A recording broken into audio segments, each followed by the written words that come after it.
Hi, this is Rob Sheen from the Source Conference, and I'm here with Chris Cornutt, who is the an application security engineer for Duo. And he's going to give a talk at Source Austin on December 5th and 6th. And his talk is called Things I Wish I'd Known Before Starting a Bug Bounty. So, Yep. Chris, tell me, what are some things you wish you knew before starting a bug bounty? Without giving away Well, your I talk, think, of course, maybe just a couple. yeah, not too much detail. Um, no, I think some of the main things that were kind of a shock to me, at the outset, whenever you're setting up a bounty, you think, oh, this is going to be great. I'm going to give it all these bugs in. Um, One of the things that I wasn't quite prepared for at the very beginning was how much work actually was involved in it. It sounds easy enough. You get the bugs in, you triage them, you hand them off to the developers, and they get to work. Um, and then the other thing was the amount of bugs that would come in. There's a lot of the work up front is done kind of as during the triage process. And at the time, the one that I was running, I was the lead person on the bug bounty for Pardot. That was an acquisition of Salesforce. Um, just handling the sheer number of bugs that were coming in and distributing them to the multiple development teams. I mean, it really became almost a full-time job there at the very beginning. And on top of the other work as a security engineer that I was doing. So it was more work than I was expecting. And then there's some other stuff that you kind of learn during the process.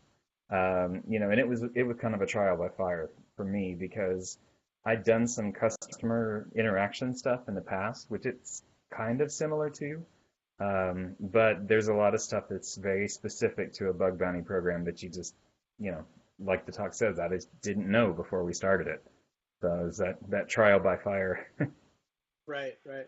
So I could see that being a challenge. You have a company that has, I see this all the time with other things. So I can imagine it would be a challenge here too. But if you have like executives that have their mindset like, oh, we got to do a bug bounty because everybody's doing a bug bounty, and they hmm probably bring to the table a bunch of misconceptions around that, specifically around how much work it is, or how much staffing you need to support it, and all that kind of stuff. How would you think you would go about convincing them that you know, no, this is really a bigger project than you think it might be? Um, so usually a good approach is just kind of lay it all out. You gather the information either from other companies, that have run their bounties. You talk to other folks. I to some of the other groups. We actually had a Slack that was specifically for some bug bounty maintainers and people that were managing them. So I got some feedback that way. And then you can kind of show some of the results and say, this is how much traffic they're seeing on their side and how much it's improved their security posture. And then you can take that back, kind of apply it to your own infrastructure and say, maybe they had a web application and a mobile application over here, but we only have a web application, so you provide those results. And you kind of have to provide that high level information. I found that, once you start talking about specific bug counts and, anything down into the details, that it starts getting a little shaky, with the higher up level. So if you talk about, meeting SLAs and, improving the overall security stance of the application, all that kind of stuff, you lay that out and then you kind of go through your current development process and say, here's how much work it's going to be involved in each piece of this. Here's the things we don't have. We don't have a full-on communication system between all of the development teams. It's going to be one-off between each one. Here's how much work's involved in that. So you can kind of break it down a little bit better and say, look, this is a project. This is an undertaking. If you're a small development shop or small company and you have, two security engineers and maybe a handful of developers, okay, it's going to be a little bit easier, obviously, just because the group is small enough. Um, but when you start talking about, 20 plus development teams all working on one project, then you start having all the overhead that comes with it, all the communication that has to happen between the development groups, between, the security group and the development groups. There's just a lot of extra stuff that it's easy to forget about when you just think, oh, I'm going to get a security bug. I'm going to, pass it off to the development group and they're going to handle it. And it sounds simple, but there's a lot of extra stuff, and enumerating those extra things helps. Right. And I imagine you're going to want to have the app be as secure as you can make it before you start. Yes. Otherwise, you're kind of wasting your money. Um, Yeah. Now, the question I just thought of as you were kind of going through all that is, do you get people that kind of quote unquote color outside the lines? So maybe, but they're supposed to be going after one application, but Mhm. because they're there anyway, they start poking around at other things. Like, do you have to actually be more secure even or all around than you would have otherwise?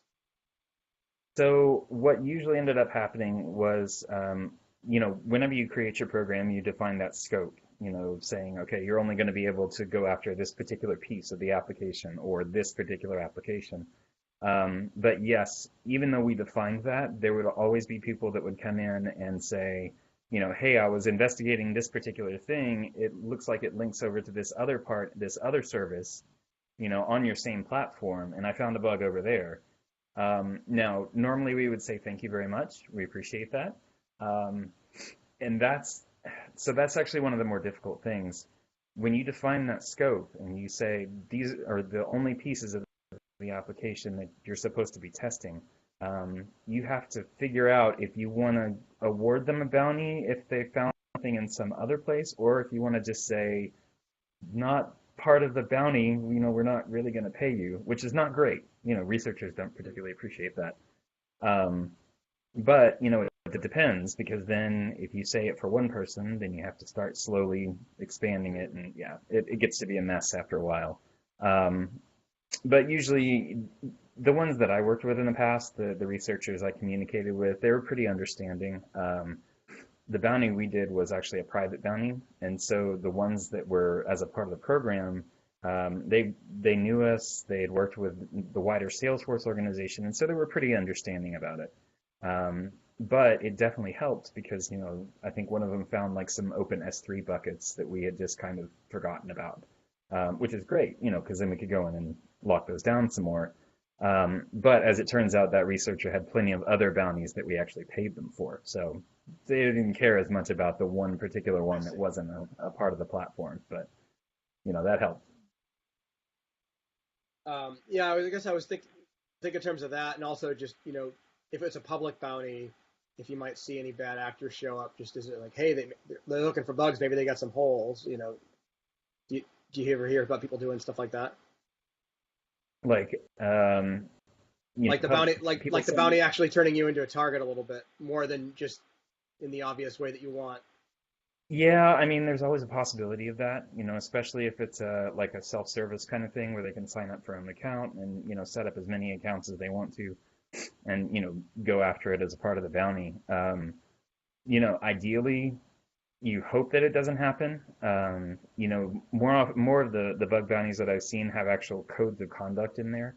So if someone signs up for the bounty and it's found out that they are, doing something they're not supposed to do, they're immediately kicked off the system. Now, with a self-service kind of thing, it's really hard to track, obviously.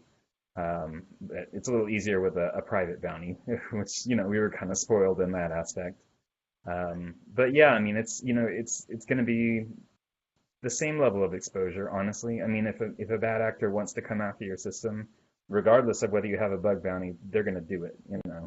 So Now, what are some just of the a typical? good excuse, I guess. Yeah. So what are some of the typical bounty amounts that get offered? And is there kind of an optimal Um, range that to incent people enough to get them to come and help? so it depends. I've seen some things where, the company was smaller, and so the bounties that they offered were a little bit smaller. Now the application was a little, more restricted and everything. I've seen everything from $50, as far as monetary rewards, $50 all the way up to, I'm trying to remember what the highest we awarded was. It was at least a couple thousand. I want to say 6 or 7 thousand for an SSRF. It might have been a little bit higher. I don't remember exactly.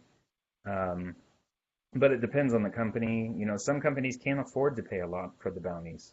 And so sometimes they'll just pay in swag or they'll do a thank you page. There's even some larger companies out there that don't have paying bounty programs. I think it's BugCrowd or I forget which one has the list of the major companies that have their bounties. And you can go look and see if their monetary rewards are what they are. But You tend to find the ones that offer the money or offer, whatever monetary kind of thing, whether it be, a gift card or whatever. Those do get a little bit more traffic, obviously.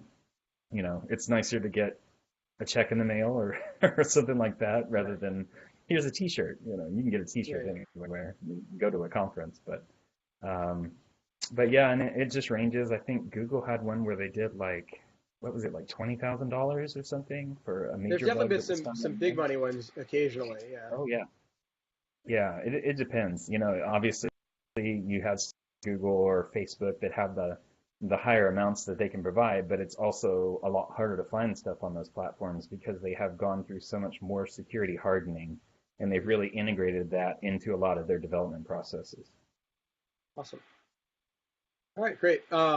Well, I definitely look forward to continuing the conversation about bug bounties with you at Source Austin. And for those that want to also continue the conversation, come on over to Source Boston on December 5th and 6th at the Norris Center in Austin, and we are going to be there, and we're going to have a great time. So Cool. I'll be talking to you soon. Sounds good. Thanks, Chris. Mhm.